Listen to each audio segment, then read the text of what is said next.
Khir. Donc, je connais personnellement à peu près les personnes qui sont présentes ici, exception de madame, on n'a pas eu l'occasion de se rencontrer. Et on a passé jusque-là un petit bout de chemin ensemble à travers les pré-bootcamps Lissaro, à travers aussi quelques échanges d'emails. J'espère ma faqat shalikum. Et je suis aussi très heureux pour ceux qui ont été retenus pour la phase bootcamp d'Univenture. La proposition de valeur. C'est quoi la valeur de l'entreprise? Quand on dit valeur, ça peut être un produit ou un service. C'est ça la valeur de l'entreprise. Donc comment une organisation, elle produit, elle distribue et récupère de la valeur. Donc c'est un process, c'est là. Business model, au-delà du fait qu'il repose sur une proposition de valeur, c'est un process qui comprend plusieurs phases. Si vous vous rappelez bien, c'est un très schématique, le BMC, le Business Model Canvas, c'est très schématique, on va voir partie par partie, شنو le BMC. Ben, voilà. أول حاجة نديرو بها هي définir les segments de clients. هذايا عملناها في البري بوت كامب، ما نعرفش تذكروش جيناكم وقت لي كوبار، وعملنا des exercices etc. Donc وقلنا من الأول قلنا c'est un travail وقت اللي نبداو à l'instant T0, c'est un travail hypothétique. Donc via des études de marché, via une connaissance du marché, une expérience, via le flair, etc. On va définir des segments de clientèle. Donc, le produit il va cibler les 18-24 ans. Voilà, il va cibler les mères au foyer. Voilà, il va cibler la ménagère de 50 ans, etc. On va définir plusieurs segments de clientèle. On a un seul segment de clientèle sur lequel on va développer toute une stratégie qu'on va voir par la suite. Comment atteindre ces segments de clientèle.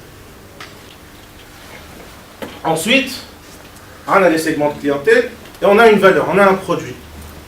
Comme est-ce que le produit d'emblée il va s'adapter au client ou là le produit il est là et on va essayer de lui trouver un marché. Là c'est une stratégie de pénétration de marché, on a la stratégie push et la stratégie pull, on a une innovation, on va se créer notre propre marché.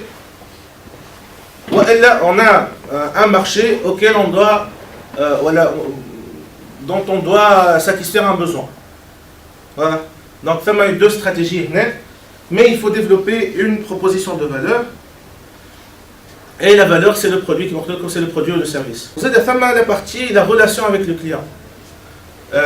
Customer Relationship Management. Donc quelle relation vos clients vont-ils avoir avec votre entreprise? Et bien sûr, pour un client, la partie achat et la partie approvisionnement. Donc j'achète de vous on achète de moi en tant qu'entreprise une première fois.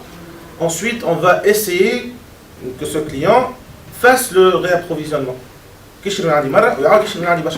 Et il y a plusieurs types de gérer cette relation-là. Enfin, ça c'est la relation avec le client. On a une proposition de valeur, on a un segment de clientèle, on a un canal de distribution, de communication, on a bâtir une relation avec le client. Tout ça, pour justement avoir des revenus. Une entreprise qui produit de la valeur, c'est bien. Une entreprise qui a une relation avec le client, parfois on a c'est bien. Une entreprise qui sait communiquer, c'est magnifique. Une entreprise qui connaît les segments de sa clientèle, c'est encore mieux. Une entreprise qui n'a pas de revenus, qui ne produit pas de l'argent, ça ne sert à rien. Donc, sinon, les sources de revenus. Alors c'est très très important, c'est comme les sources de revenus, un exemple, les voix Skype. كلكم انا فهمتش دول نسيت مش مشكل سورس دو ريفيو تاع سكايب تجيب له فلوس تكلم تدخل الانترنت تكلم بلاش تكلم على العالم الكل بلاش كيف تجيب له فلوس اي سي ثم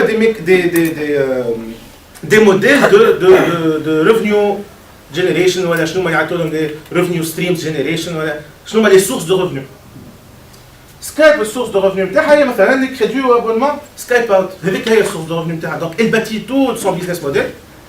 اش تعمل؟ تقول انا نعطي ان سيرفيس فور فري فريميوم معناتها هي لوف كما نعطيها فريميوم نعطيك ان سيرفيس gratuitement je te fidélise ومن بعد نعطيك ان بلوس moyennant de l'argent Donc on va faire le bootcamp, il y aura c'est beaucoup plus en détail. Je ne vais pas trop rentrer dans les détails, je vais juste vous donner des idées pour vous préparer le bootcamp. L'objectif de bootcamp, c'est d'avoir un business plan la partie la plus importante. L'indicateur le plus important est la partie financière. Mais justement, la partie financière, c'est un travail synthétique. Allez, ça, on a des chiffres. Vous avez une business model. Vous avez une étude de marché. Vous avez une étude sur les ressources humaines, ou la partie technique, etc. On a un travail de synthèse. Et je vois combien ça va me coûter, la partie financière. Donc c'est un travail synthétique. Supposons que, on est devant le fait, on a un business model, on a établi des hypothèses et on va faire des prévisions sur ces hypothèses-là. Le moyen le plus simple, c'est le compte de résultat prévisionnel, le CLP. Les ventes prévisionnelles, l'ILA, dépendent des hypothèses portant sur la conjoncture, le marché, la concurrence, l'action commerciale, l'échange et l'exportation. Encore une fois, on part des hypothèses vers les prévisions. Donc là, j'ai formulé des hypothèses. Dans l'action commerciale, je vais tabler sur un segment de clientèle. Le segment de clientèle, X nombre de deals, X nombre de contrats, ou X nombre de contrats, moyennant une somme d'argent sur contrat. Je vais un chiffre d'affaires moyen, un chiffre d'affaires prévisionnel, ou un nombre de ventes. Les ventes, les achats, je vais un marge brut. Un marge brut, les charges externes. Les charges externes. La sous-traitance, le transport, le crédit bail, le leasing, le personnel intérimaire, les frais postaux dépendent de la politique de sous-traitance et de la politique de réduction de frais généraux.